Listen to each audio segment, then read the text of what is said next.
Você sabe o que é a lei de talião? Olho por olho, dente por dente? O que isso significava no mundo antigo e qual que é a importância disso no mundo antigo? E o que isso tem a ver com uma série de tradições religiosas também e com o direito contemporâneo? Meu nome é Henrique Caldeira, eu sou historiador e é disso que eu vou falar nesse vídeo.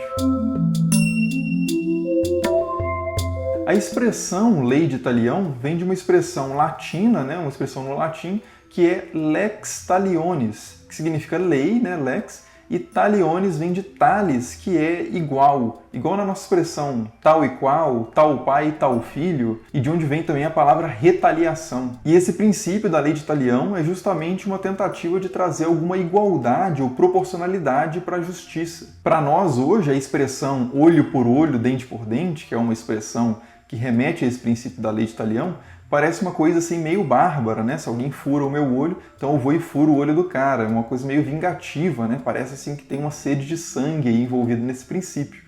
Mas na verdade esse princípio surge justamente para controlar a vingança e a sede de sangue que existem no ser humano, Então, para que a pessoa não fure 2 olhos meus por eu ter furado um olho dela, existe a lei de talião. Olho por olho, dente por dente, poderia ser dito também da forma apenas um olho por um olho, apenas um dente por um dente, não mais que isso. E a ideia aí, como eu disse, é restringir essa vontade de vingança que no mundo antigo e até hoje em locais que tem menos atuação da justiça, assim, formalizada, sistematizada, é muito comum você ter esses ciclos de vingança eternos, essas rixas de família, de gerações, porque um vai e mata a filha de um, aí o outro vai e mata a filha e a esposa do outro, e aí o outro vai e bota fogo na família toda do outro, e por aí vai, Então esse ciclo de vingança, essa proporcionalidade que nunca se resolve, acaba causando essa destruição social, que é o que a lei de talião tenta resolver, aplicando uma espécie de limite à vingança. Um dos primeiros documentos históricos que a gente tem desse princípio da lei de talião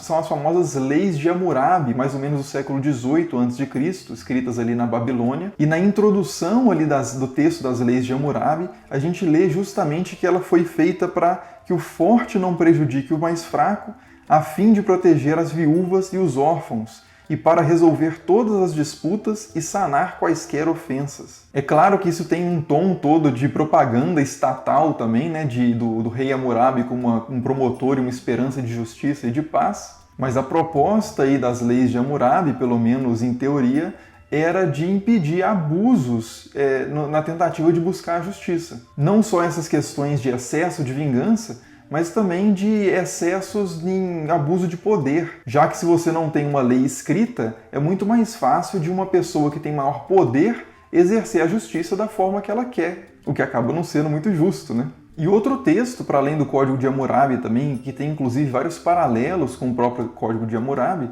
que contém essa lei de talião, é a Torá, os 5 primeiros livros presentes ali na Bíblia, que também trazem essa expressão, olho por olho, dente por dente. Uma passagem famosa nesse texto, nesse sentido, é a seguinte: quando alguém desfigurar o seu próximo, como ele fez, assim lhe será feito, quebradura por quebradura, olho por olho, dente por dente.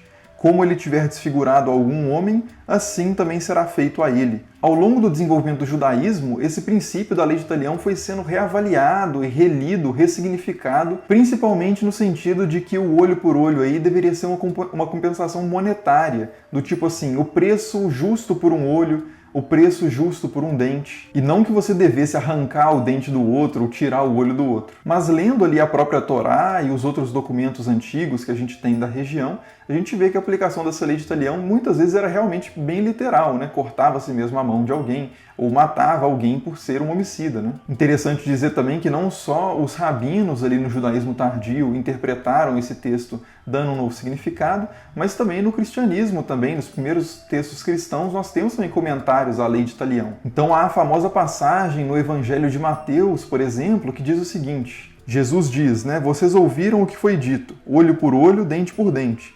Eu, porém, lhes digo, não resistam ao perverso. Se alguém lhes der um tapa na face direita, ofereça-lhe também a esquerda. Ou seja, se alguém bater na sua face, não é para você bater na face do cara também.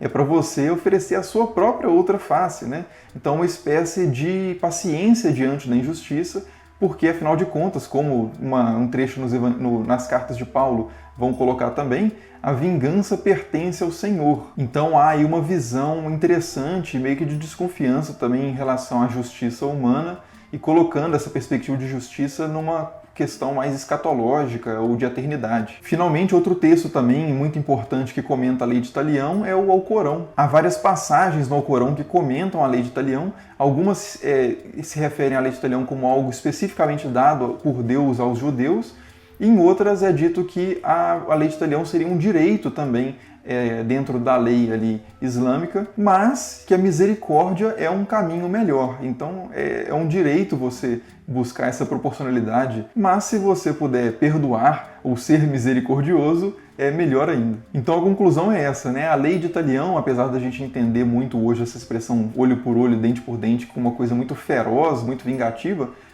inicialmente era justamente o contrário, né? Uma espécie de freio legal na vingança, e ao longo do tempo foi ainda se sofisticando e sendo reelaborada, repensada em termos filosóficos, teológicos, aí, em várias tradições religiosas, e consequentemente também nas expressões seculares de justiça que se baseiam aí nesses princípios desses textos sagrados e textos antigos. Então o próprio direito contemporâneo hoje deve muito a essas discussões, né? Mas aí já é outra história, né? O que eu tinha para falar no vídeo era isso mesmo. Espero que tenha sido útil, que tenham gostado. Se gostaram, clique aí no gostei, se inscreva no canal para mais vídeos como esse. Muito obrigado por assistir e até o próximo.